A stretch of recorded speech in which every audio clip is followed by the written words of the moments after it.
Terwyl ons so staan, kom ons sluit die oë. Dankie Vader Jahwe dat ons nie net vir hierdie lewe op U hoop nie, maar dat ons die ewige, oneindigende, vir tyd en ewigheid Vader aan U kan toevertrou. Dankie dat ons U kan aanbid omdat U die allerhoogste is. En Vader Jahwe, wanneer ons kom om stil te word en na U woord te luister, dan vra ons dat U ons sal help, dat ons dit sal glo, en dat ons sal hoor wat die Gees in die gemeente sê, en dat dit vir ons in hierdie oggend 'n voorreg sal wees, om op te kyk na U, wat vir ons die belofte gee, te midde van dit wat ons op aarde beleef, te midde wat die vlees voel, te midde wat die wêreld skree, en die massas uitroep, maar dat ons sal stil word, en voor U, buigende en biddende in ootmoed, met daardie liefde kom wat U behaag, 'n onverdeelde hart. Dankie daarvoor, Vader Jahwe, dat ons dit mag bid in Yeshua. Amen. Jy kan die sitplekke inneem, baie dankie. En ons het die reeks begin met Paulus, daardie blymoedige dienskneg, so 3 afleweringe daar rondom. En nou is ons besig met die tweede deel, Paulus die optimistiese gevangene. Hy's daar in die tronk, huisarrest. Verlede week het ons gesels oor hoe hy daar aan die gevangene of die leiwag vasgemaak was, hoe hy in alle omstandighede die evangelie verkondig, dat Jahwe se woord nie gebonde is nie, en dat op 'n unieke manier, op Jahwe se manier, die evangelie nog steeds verkondig word. Vanoggend dan die tweede deel van hierdie Paulus, die optimistiese gevangene, en ons begin by vers 19 tot 26, en dit gaan spesifiek oor hoekom hy so optimisties is, en die rede is, verheerlik Yeshua deur my liggaam. Yeshua word verheerlik. En kom ons lees saam, Filippense 1, vanaf vers 19 tot 26. Want ek weet dat dit deur julle gebed en ondersteuning van die Gees van Yeshua Messia my tot heil sal strek, volgens my reikhalsende verwagting, en hoop dat ek in niks beskaamd sal word nie, maar dat Messia met alle vrymoedigheid, soos altyd so ook nou, groot gemaak sal word in my liggaam, of dit deur die lewe of deur die dood is. Want vir my is die lewe Messia, en die sterwe wins. Maar as ek in die vlees moet lewe, dan beteken dit vir my vrugbare arbeid, en wat ek sal kies, weet ek nie, want ek word van weerskante gedring, en ek het verlange om heen te gaan en met Messia, maar om in die vlees te bly is nodiger om julle ontwil. En dit vertrou en weet ek dat ek sal bly, ja, saam met julle almal sal bly tot julle bevordering en blydskap in die geloof, sodat julle roem oor my oorvloedig kan wees in Messia Yeshua deur my teenwoordigheid weer by julle. Pragtig die lied wat ons gesing het, né? 483. Dit is woordeliks omtrent net so daardie verlange van Paulus, daardie innerlike vraag, gaan hy nog hier wees? Gaan hy nog in die liggaam wees? Want dan beteken dit diensbaarheid. Of gaan hy sterwe? En dan beteken dit ontmoeting met Yeshua. En dit moet ons vanoggend bid, dat dit nie maar net 'n sê ding sal wees nie. So, elkeen van ons het sy eie unieke week gehad. Ons het 2 begrafnisse gehad, beide Dominee Jaco en ek.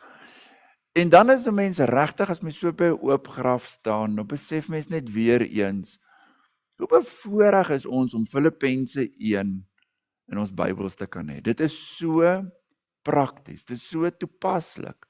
En daarom is my gebed vir elkeen vanoggend, dat dit nie maar net 'n mooi sê ding sal wees nie, maar dat jy opreg en eerlik, of jy nou jonk is, of ouer is, dat jy hierdie geloofsbelijdenis in jou hart sal koester.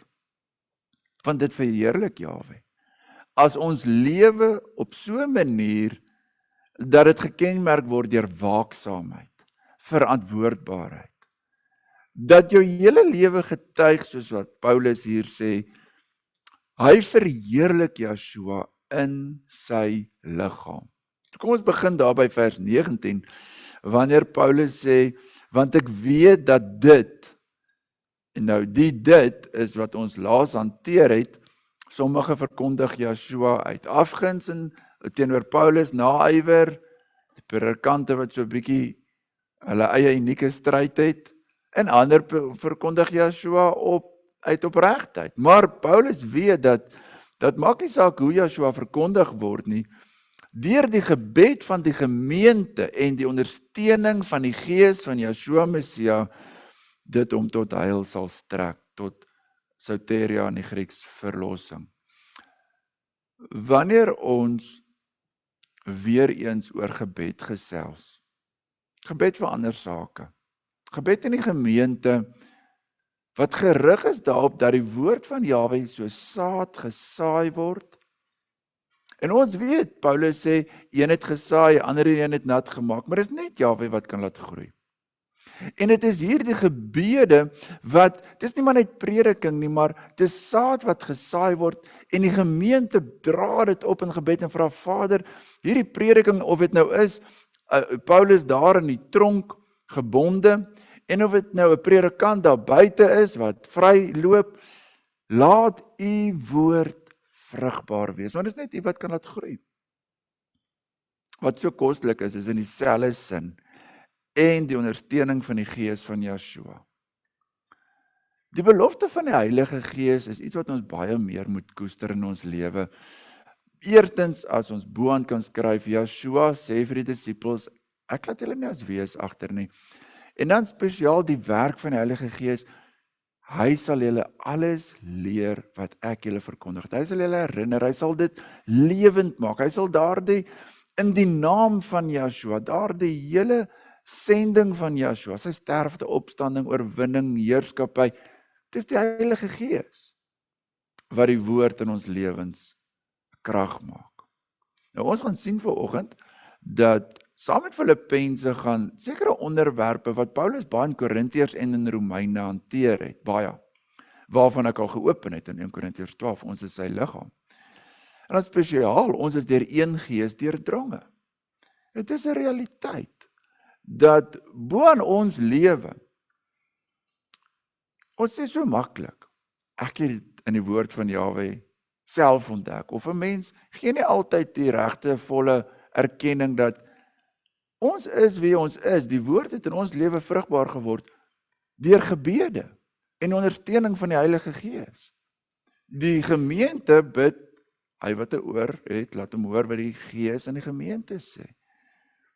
Ons moet daai regte perspektief hê dat wanneer ek die woord, onder die geklank van die woord is, wanneer ek in die gemeente woord deel of ontvang of bespreek, kampe, bidure, dis Jahwe se wonderlike werk, wanneer die Heilige Gees, die Gees van Yeshua, die openbaring van Yeshua in ons lewe gee. Ek weet daar's Bybelstudies wat mense Bybelstudies noem, maar is eintlik net strydvrae en snaakse dinge. Maar wanneer mens regtig met die woord van Jahwe besig is om hom te leer ken, dan is dit 'n bemoediging om te weet, ook vir ons jong geslag. Dis die Heilige Gees, saam met die ondersteuning van die gemeente se gebede, dat ons begrip sal hê, dat ons sal groei, dat ons verander sal word na hierdie woord. En daarom is Paulus nie net 'n optimistiese gevangene vir niks nie. Dis die realiteite van die koninkryk van die hemele wat vir hom daar in die tronk 'n plek gee, 'n doel dat hierdie prediking saam met die gebede van die gemeente, die Gees van Yeshua sal vrugbaar wees.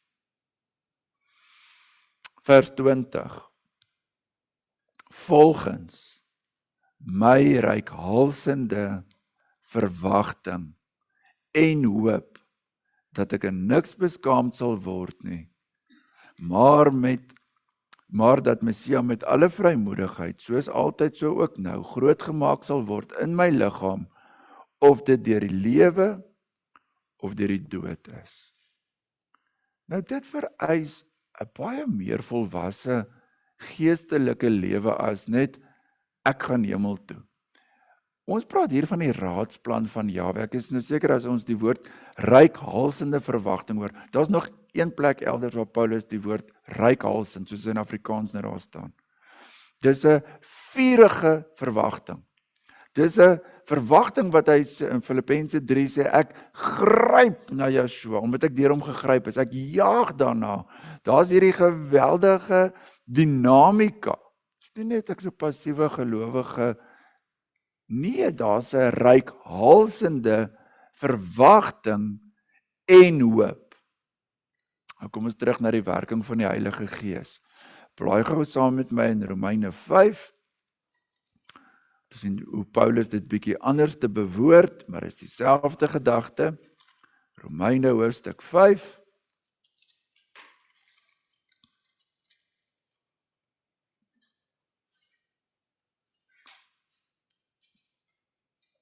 Vanaf vers 1, omdat ons dan uit die geloof geregverdig is, het ons vrede by God. Nou, dit is baie belangrik, want sonder hierdie vrede gaan Paulus nie kan sê hy verlang na Yeshua te wees. As jy nie daardie vrede het nie, is daar glad nie 'n verlange nie. Dan is daar 'n vrees vir oordeel. Maar die volmaakte liefde dryf die vrees na buite, daarom kyk hoe hierdie gedagte na die liefde toe werk. As ons het vrede by God deur ons heerser Yeshua Messia, vers 2, deur wie ons ook deur die geloof die toegang verkry het tot hierdie genade waarin ons staan, en ons roem in die hoop op die heerlikheid van God. En nie alleen dit nie, maar ons roem ook in die verdrukkinge, omdat ons weet dat die verdrukkinge lydsaamheid werk, en die lydsaamheid beproefdheid, en die beproefdheid hoop. En nou hier is daardie gedeelte rondom die skaamwees, en die hoop beskaam nie, omdat die liefde van God in ons harte uitgestort is deur die Heilige Gees wat aan ons gegee is. Nou hierdie is 'n eenvoudige beginsel vir elkeen van ons. As ons so 'n bietjie by Paulus se lewe stil staan en sien hoe 'n dinamiese, vurige verwagting hy het, dan vra mens jouself, hoe in my lewe kan daardie vuurtjie aangesteek word? En hier staan dit. Ons word eerstens geregverdig deur die geloof. Dit is belangrik. Daar's nie ompaaie nie, daar's nie ander alternatiewe roetes nie. Die geregtigheid wat deur die geloof in Yeshua is, bring daardie vrede in my hart, wat ek nou net genoem het. Daar's nie vrees nie. Maar die vrede is nie net, ek gaan die hel toe nie. Die vrede is, ek is een met hom. Daar's daardie harmonie. Johannes 17, Vader, ek wil hê, dat soos ek in die een is, hulle een sal wees. Daardie vrede is gemeenskap. Dit is daardie begeerte in jou hart. Nou, kom ek sê eers die vrees. Die vrees vir alleen wees, die vrees vir verwerping. Die teenoorgestelde is die vervuldheid van geliefdheid. Dis die vrede van Jahwe. En daardie krag werk nou in Jahwe se kinders se lewens vir 'n vurige verlange. En jy sal nie beskaamd staan nie. Die hoop sal nie beskaam nie. Volgens Paulus sê, al is ek in die tronk, hierdie reikhalsende verlange wat ek het, ek gaan nie beskaamd staan nie. Hoekom nie? Want die liefde van Jahwe, Romeine 5 vers 5, die hoop beskaam nie, want die liefde van God is in ons harte uitgestort deur die Heilige Gees. En daarom sê Paulus, dis deur die ondersteuning van die Gees. Die vorige vers in Filippense 1 vers 19. Hoe ondersteun die Gees ons? Behalwe dat hy die woord vir ons oopmaak en lewend maak, Romeine 8, 3 hoofstukke verder waar ons nou hier by Romeine is, die Gees roep in ons uit, Abba Vader. Romeine 8, vers 14, almal wat deur die Gees van God gelei word, en daardie lei, as jy in jou lewe weet, Jahwe lei, ek volg hom, dit bring 'n bewustheid van sy teenwoordigheid, dit bring 'n bewustheid van sy soewereiniteit, en dan bring dit 'n bewustheid van sy liefde. Almal wat deur die Gees van God gelei word, is kinders van God. Want julle het nie ontvang 'n gees van slawerny om weer te vrees nie. Julle het ontvang die gees van aanneming tot kinders, deur wie ons roep, Abba, Vader. Nou daardie roepe, as ons in die oggend bid, en ons gebruik Joshua se gebed in die bergpredikasie as 'n modelgebed, Onse Vader wat in die hemele is. Nou ja, ons moet altyd waak teen lippediens, ons moet altyd waak teen klisjées en skynheiligheid, maar wanneer die Gees in jou roep, jy is kind, en ons bid Onse Vader, dan is dit 'n bevestiging van die liefde wat in ons harte uitgestort is. Dan beskaam die hoop nie. Dan is daar die reikhalsende verlange. En dit is wat Jahwe wil hê, dat ons hom nie net met lippe taal nie, maar dat ons in daardie verbondsverhouding as kinders van die lewende God leef. Al kom jy dan in 'n situasie waar Paulus was in die tronk, al was Paulus gebonde fisies, is die hoop net nog meer brandend, is die verlange nog meer in aksie, is die werk van die Heilige Gees, die ondersteuning van die Gees en die gebede van die gemeente nog meer tot vrug. En dis waar ons kom by die tema Paulus die optimistiese gevangene. Baie keer in ons lewe vergeet ons dat die Rooi See of die Egiptenare agter ons is nie die fokuspunt nie.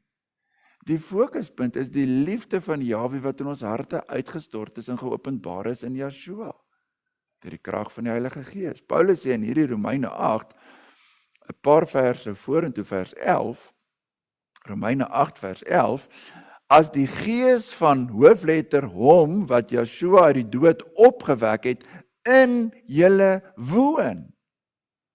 En dan sal hy wat Messia uit die dode opgewek het, ook julle sterflike liggame lewend maak deur sy Gees wat in julle woon. Dis nou hier waar ons so 'n bietjie die verband by mekaar wil bring. Ons wil graag, ons sien in Paulus se lewe dat wanneer hy voor 'n doodsvonnis, moontlike doodsvonnis staan, dan is daar nie hierdie angs nie. Daar's nie die paniekerigheid nie. Daar's nie 'n grype na strooihalms nie. Hoekom en waarom is dit so? Wel, die lering dat ons is 'n tempel van Jahwe se Gees. Jahwe het sy liefde deur sy Gees uitgestort. Die krag wat Joshua uit die dood uit opgewek het, is die Heilige Gees en hy woon in my sterflike liggaam, dan vrees ek nie, sê Paulus. Want Joshua het gesê, moenie hulle vrees wat die liggaam kan doodmaak en daar verder niks kan doen nie. Dieselfde Gees wat nadat hulle Joshua geskel het en gevloek het en geslaan het en deurboor het, dieselfde Gees wat hom opgewek het en in heerlikheid laat opstaan het, dieselfde Gees woon nou in my. Nou. En dis daai daaglikse wandel met die Gees wat die versekering bring, hy gaan my sterflike liggaam opwek. Ek wil dit regtig vir elkeen sê. En dit is soms so dat ons lanklaas by 'n begrafnis was, ons predikante is baie by begrafnisse, maar soms leef ons in hierdie wêreld, so ons ry so op die advertensieborde. Ons ry so, ek wil amper sê van die een karmodel na die volgende karmodel. Ons wat nou in Pretoria is en hierdie N1 baie ry, jy sien so die giere, die modes, die gejaag, die soeke van die vlees. Dis lynreg teen 'n werklike verlange na die heerlikheid van Jahwe. Die ewige. Johannes die Doper word gesteer, hy vra, wat moet ek roep? Jahwe sê vir hom in Jesaja 40, sê vir die volk, hulle is gras. Hulle is soos 'n blom, wat eendag blom en verwelk, maar die woord van God hou stand tot in ewigheid. En daai sin en soeke na die ewige is baie meer as om net by die graf van 'n geliefde te staan en dan skielik 'n trooswoordjie te soek. En ek sê nie dit is by ons gemeente van, ek sê net dit is wat baie keer in die wêreld gebeur. Daar word skyfie vertonings gehou en in die verlede geleef. Die realiteit is net, hoe staan jou saak met Jahwe? Hoe staan jou saak met Jahwe? Ek lees in my voorbereiding weer die verhaal van die ryk man en Lazarus, en as ryk man sy oë oophef en hy lei smart en hy vuur en hy vlam, en hy sien maar Lazarus is in die boesem van Abraham, dan is daar baie spyt, dan is daar baie voorstelle, stuur iemand om my broer te waarsku en, maar dit is finaal. Daar's geen omkeer, daar's geen terugdraai nie. En daarom wanneer Paulus in Filippense 1 iets beleef, dan het Jaweh dit in sy soewereiniteit beskik, dat ons dit in Afrikaans in ons Bybels vanoggend kan lees en jouself kan meet en sê, hoeveel brand hierdie vlammetjie van verlange om by Jaweh te wees. Hoeveel vrede het ek deur die geregtigheid in Yeshua. En my liggaam, en dis waar ek dit nou wil bymekaar bring, my liggaam is nou 'n tempel van sy gees. En ek wandel onder die leiding. Dit beteken, ek vra nie dat die Heilige Gees om my te lei as ek iets niets wil doen, of iets lekkers wil doen nie. Die Heilige Gees lei my omdat ek buig, omdat ek onder sy gesag staan. Hy lei my altyd. En daardie wandel met sy gees en deur sy gees, bring my hoop wat nooit beskaamd sal wees, dat dieselfde gees wat Yeshua uit die dood uit opgewek het, my sal opwek. Want ek ken hom en hy ken my. Wat 'n voorreg om soete gemeenskap met die gees van Jaweh. En weer eens, dis die gees van Messia. Dis die Heilige Gees wat Yeshua in ons lewe verheerlik. Dit is nie een of ander vreemde invloed wat vir my vreemde dinge laat doen op aarde nie. Dis 'n wandel met Jaweh. En die vrug van die Gees ken ons. Blydskap waar daar smarte is. Sagmoedigheid wanneer daar opstandigheid in die vlees is. Die vrug van die Gees is 'n lewe van ootmoed en onderwerping. Almal wat deur die Gees van God gelei word, die is kinders van God, en 'n kind van Jaweh het 'n belydenis soos Paulus daar in die tronk. En ons gaan blaai weer terug daar na Filippense 1 toe. Na 'n skrifgedeelte toe, wanneer hy sê in vers 20, volgens my reikhalsende verwagting, hoop, dat ek in niks beskaamd sal word nie. En ons kan nou Romeine 5 in hakies daar skryf, ons weet dat die hoop nie beskaam nie, want die liefde van Jaweh is in ons harte uitgestort deur die Gees. Dit is Romeine 5 vers 5, hierdie Filippense 1 vers 20. Maar dat Messia met alle vrymoedigheid, soos altyd so ook nou, groot gemaak sal word in my liggaam. Ek wil hierdie twee dele eerstens hanteer. Yeshua moet groot gemaak word. As ons Openbaring 5 sien, die lam in sy heerlikheid. Dan sê die skrif so mooi, en alles bo in die hemel, en op die aarde, en onder die aarde, bring aan hom eer. Daar's hier die duidelike, uit hom, deur hom, tot hom, is alle dinge, U is waardig om te ontvang al die lof, al die eer, al die heerlikheid. Die groot maak van Messia is die tema van mens wees, van kind wees van Jaweh, van uitverkorene wees, van geheiligde wees, van beminde wees. Dis die grootste tema. Hy moet meer word en ek minder, sê Johannes die Doper. En wanneer ons dan sê maar, Yeshua moet groot gemaak word, ons wil hê hy moet groot gemaak word, dan vra ons die vraag, hoe? En dis hier waar ons baie keer teleurstellings ervaar. As ek maar net so kon doen. As ek maar net dit of dat gehad het. As ek net van hierdie ding ontslae kan raak, dan sal ek. En dis hier waar Paulus vandag se gedeelte so kostelik is, waar hy sê, ek verheerlik Yeshua in my liggaam, maar hoe? Of ek lewe, en of ek sterwe. En dis wat ons sing, my enigste troos is dat ek aan Yeshua behoort. Of ek lewe en of ek sterwe, ek behoort aan hom. En maak nie saak wat ander met my doen nie, ek behoort aan hom. En my liggaam is sy eiendom. En is nie net 'n dop nie, maar is 'n tempel van sy gees. En dis waar die vorige gedeelte nou mooi aansluit. Omdat ek 'n tempel van sy gees is, omdat ek met sy liefde gevul is, omdat ek met hom wandel as kind en ek hom aanroep Abba Vader, kan ek in die volgende situasie sê, of ek lewe en of ek sterwe, ek gaan hom verheerlik. Nou kom ons blaai net weer gou terug na 1 Korintiërs 6, waar Paulus so duidelik vir die gemeente moet sê. En onthou, Korinte het dinge gedoen wat Paulus sê mense nie eers wil noem nie. En dis hoekom hy hier die kragtige tweesnydende swaard gebruik om die waarheid vir hulle te sê, maar om vir hulle te leer hoekom 'n mens nie hoereer nie, hoekom 'n mens se liggaam tot Jahwe se eer aangewend moet word, gee hy hierdie pragtige lering. En alhoewel dit in Korinte vir 'n spesifieke scenario is wat vandag nog geld, is daar iets, 'n beginsel wat ook geld vir ons sterfdag of ons lewe en of ons sterwe. In 1 Korintiërs 6 sê Paulus vers 14, en ons is weer by die opstanding, God het ook Joshua opgewek en sal ons opwek deur sy krag. Sien julle in Paulus se briewe, dit kom telkens voor. Dit was sy bewustheid, dit was sy dinamika vir elke dag. Joshua het opgestaan. En omdat hy opgestaan het, sal ons opstaan. Hoekom? Daardie liggaam. Vers 15, weet julle nie dat julle liggame lede van Messia is nie. 'n tema wat in 1 Korintiërs 12 uitbrei.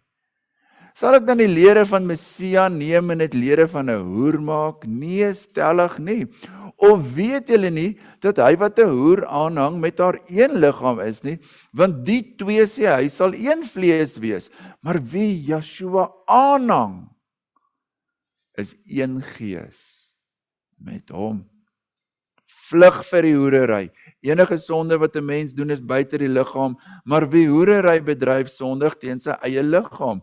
Of weet julle nie dat julle liggaam 'n tempel is van die Heilige Gees wat in julle is, wat julle van God het? En dat julle nie aan julle self behoort nie, want julle is duur gekoop.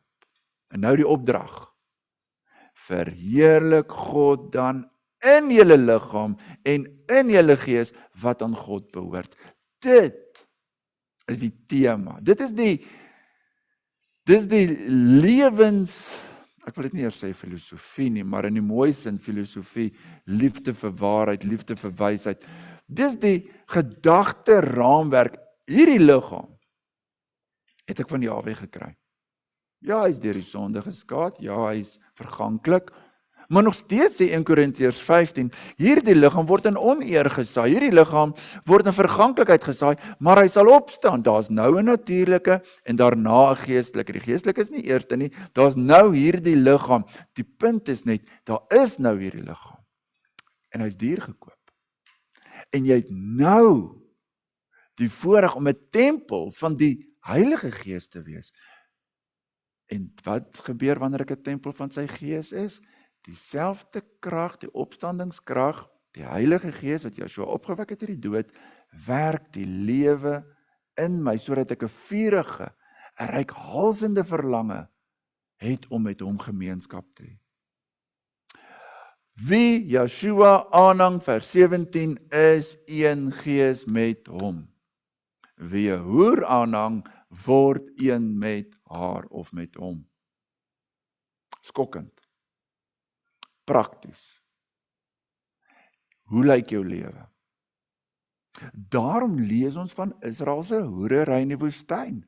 Hulle het agter Baals aangehoreer, hulle het agter afgode aangehoreer, hulle het al agter 'n klomp goed, en dit is die groot aanslag vandag, dat die wêreld, dat Satan ons wil versoek weg van gemeenskap met Joshua, weg van eenwording met hom, na enige ander iets.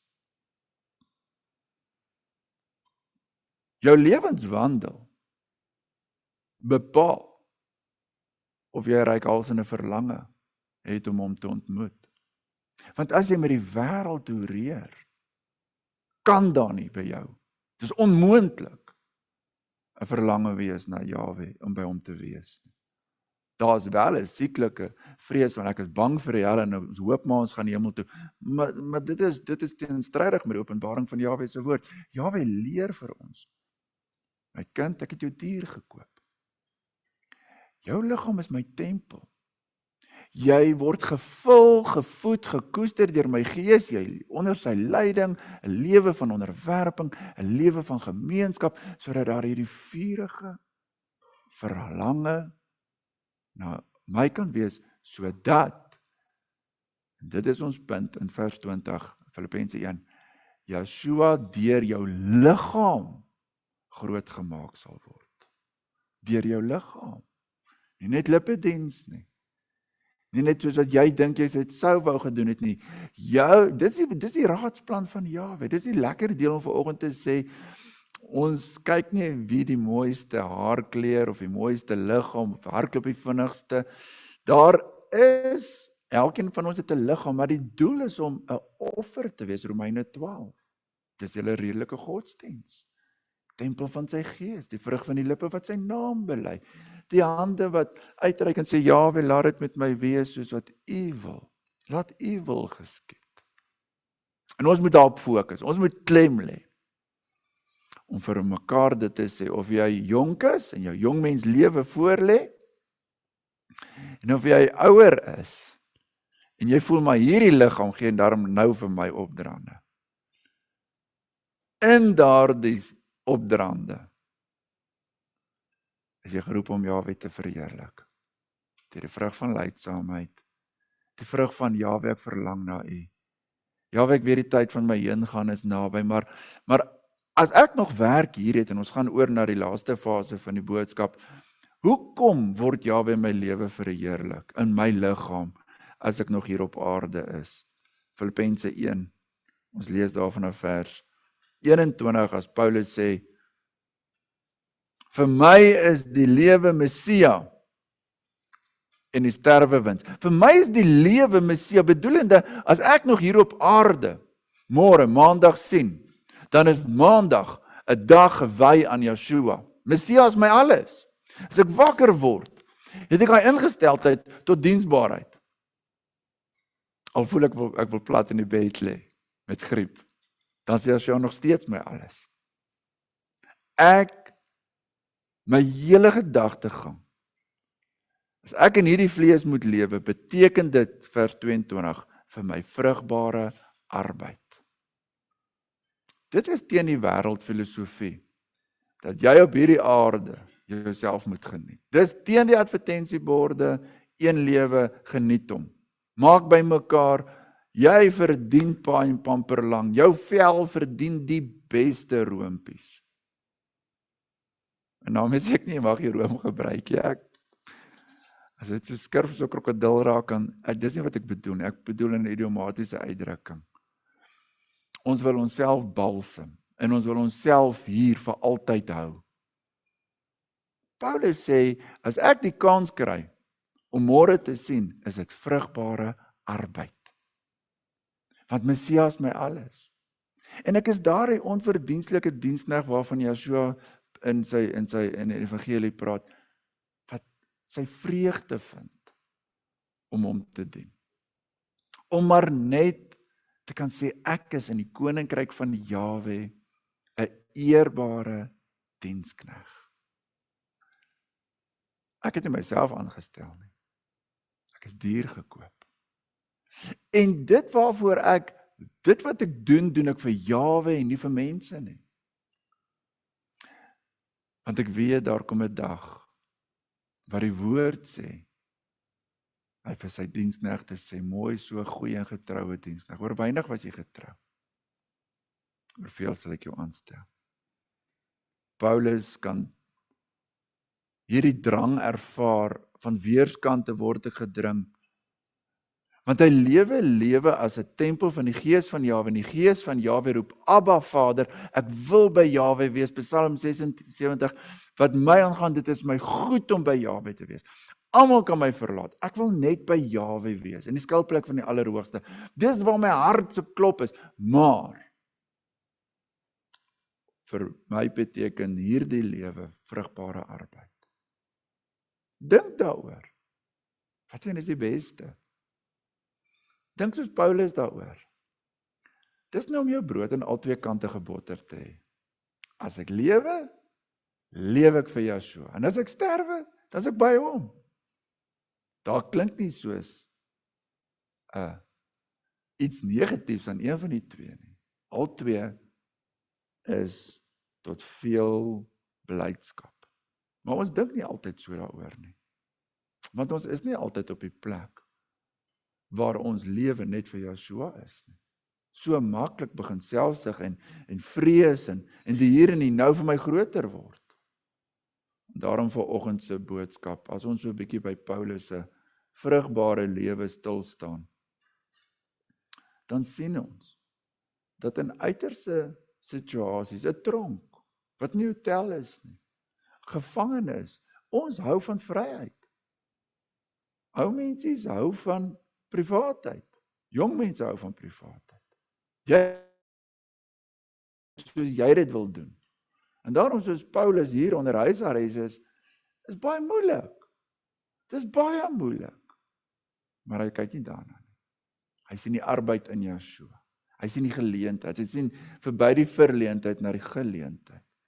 Vers 25, en dit vertrou en weet ek, dat ek sal bly, ja, saam met julle almal sal bly, tot julle bevordering en blydskap in die geloof. Dit is 'n tema wat in Korintiërs baie genoem word.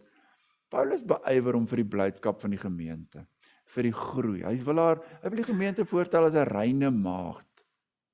Hy lewe nie vir homself nie.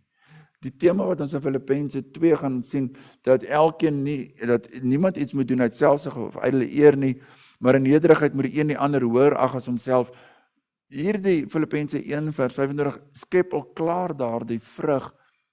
Want Paulus sê, hy weet in sy hart, hierdie doodsvonnis, hy gaan uitkom.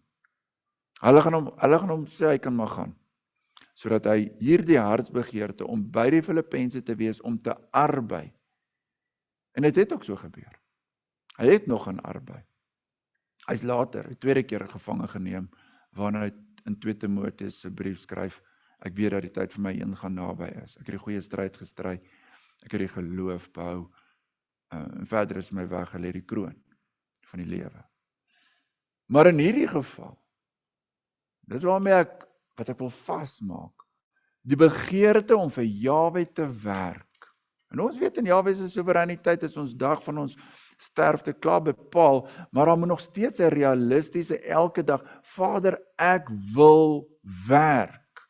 Skenk asseblief vir my krag, gesondheid, in hoe 'n mate ook al, om U te behaag. Want hier sê Paulus, ek vertrou en ek is bly en ek wil aan julle geestelike volwassenheid werk. Vers 26, sodat julle roem oor my Yeshua deur my teenwoordigheid by julle. Dit is as hy uit die tronk ontslaan word en die gemeente kan sê, Paulus, ons het gebid vir jou. Ons het Jahwe vertrou. Ons het hierdie brief Filippense gelees. Ons het soveel daaruit geleer. Ons het dit toegepas. Ons het geestelik gegroei. En kyk tot sy verheerliking. Sodat Paulus kan sê, of ek lewe en of ek sterwe, ek maak Jahwe groot in my liggaam. En as ek moet sterwe, soos wat hy dan die tweede keer gevange geneem is en gesterf het, dan was dit ook tot eer van Jahwe, soos Stefanus se martelaarskap tot eer was van Yeshua, tot 'n getuienis. 'n Johannes die Doper. In Openbaring lees ons van die martelare.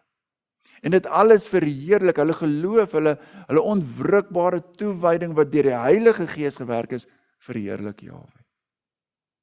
En daarom is dit nie net 'n saak van menslike positiwiteit. Ek wil hê elkeen moet regtig vanoggend die saak vir homself uitmaak. As Yeshua kom om vir ons blydskap gee, is dit nie iets tydeliks nie. Dit is ewig. Dit is nie iets wat net gedeeltelik is, dit is volmaak. Soos ek nou genoem het, of ons lewe of sterwe, ons brood is aan albei kante geboter. As ek lewe, leef ek in hom deur om 'n tempel van sy gees, en as ek sterwe, dan is ek by hom. Ons het waarlik rede tot ewige dankbaarheid. Ons het in jou hart, moet ons daai diepe oortuiging hê. Dit maak nie saak, soos Paulus in Romeine 8 sê, verdrukking, vervolging, hongersnood. Maak nie saak wat op aarde die stryd is nie. Niks kan ons skei van die liefde van Jahwe wat in Joshua bewys is nie. En dit sê in Romeine 8, en net 'n bietjie van tevore, die liefde is in ons hart uitgestort. Filippense 1, hierdie middelste deel, fokus dan nie net op 'n ligtelike saak nie, maar 'n saak van lewe en dood. 'n Saak wat elkeen van ons vanoggend, as daar iemand is wat 'n geliefde verloor het, in daardie emosionele, in daardie broos, in daardie tydperk is waar jy regtig 'n bietjie moet stil word en sê, Jahwe, hoe staan die saak in my lewe? Dis een ding wat mense van my gaan sê op my begrafnis, maar wat sê ek nou vir u? Is u die lewe vir my? Is u die sterwe vir my wins? Is daar in my lewe, as ek na 'n geliefde kyk, werklik die troos? Soos wat Paulus sê, om by hom te wees is verreweg die beste. Ek wil afsluit hier in 2 Korintiërs 5 met 'n trooswoord waar Paulus sê, as ons hierdie tentwoning afgebreek word, 2 Korintiërs 5. En dit is uniek en mens moet daarop oplet dat Paulus dit in Romeine en in Filippense en in Korintiërs, dit was sy wese, dit is hoe die Heilige Gees dit vir die gemeentes oorgedra het, jou perspektief op jou liggaam. Die laaste 3 verse van 2 Korintiërs 4 is natuurlik ook belangrik, as Paulus sê, ons gee nie om, moed op, 2 Korintiërs 4 vers 16, ons gee nie moed op nie, maar al vergaan ons uiterlike mens ook, nogtans word die innerlike mens dag na dag vernuwe. Want ons ligte verdrukking wat vir 'n oomblik is, bewerk vir ons 'n alles oortreffende, ewige gewig van heerlikheid. Gister het dominee Jakob by die begrafnis oor hierdie heerlikheid kavod uitgebrei, dat heerlikheid is Jahwe se wese, heerlik is Jahwe. En wat 'n genade dat Jahwe sy heerlikheid in hierdie sterflike liggaam, deur ons verdrukking, deur ons volharding, deur die vrug van die Heilige Gees, werk dit 'n eenwording met hom. 'n beeld van sy beeld. 'n bruid wat met fyn wit linne beklee is, die regverdige dade van die Heiliges. Daarom, vers 18, omdat ons nie let op die sigbare dinge nie, maar die onsigbare. Want die sigbare dinge is tydelik, maar die onsigbare ewig. Want ons weet dat as ons aardse tentwoning afgebreek word, ons 'n gebou het van God, 'n huis nie met hande gemaak nie, ewig in die hemele. Die res is so mooi, maar ek wil net daai fokus op die woordjie ons weet. En dan is die vraag, weet jy dit vanoggend? En dan praat ons nie van 'n ligtelike, ja, ek weet nie. Leef jy in die wete dat hierdie liggaam wel sterflik is, maar nog steeds Jahwe moet verheerlik? Dat ons goeie moed het, vers 6, dat as ons in die liggaam inwoon, ons van Jahwe uitwoon, want ons wandel deur die geloof en nie deur aanskouing nie. Maar ons het, 2 Korintiërs 5 vers 8, ons het goeie moed en verkies om liewer uit die liggaam uit te woon en by Yeshua in te woon. Ons verkies, dis presies Filippense 1. Verkies om by hom te wees. Nie in die hemel waar dit lekker is, wat ek my eie prentjie het nie, maar hom, by hom, want my lewe is Messia.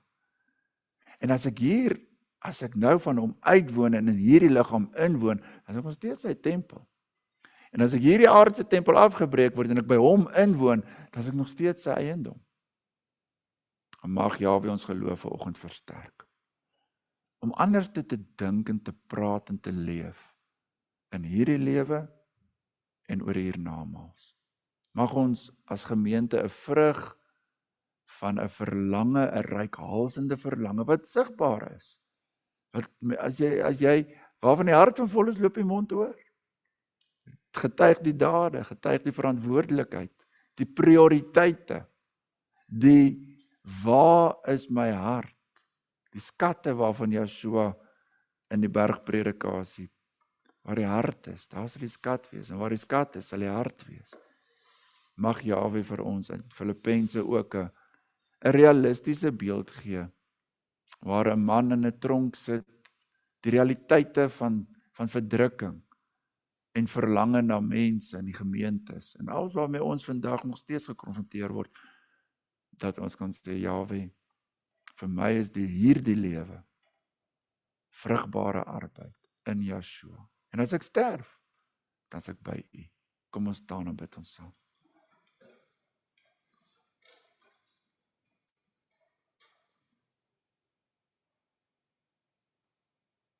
Dankie Vader Jahwe dat U vir ons elkeen 'n kosbare voorreg gee om te kan lewe. Maar nie net vir onsself nie, in U, uit U en deur U.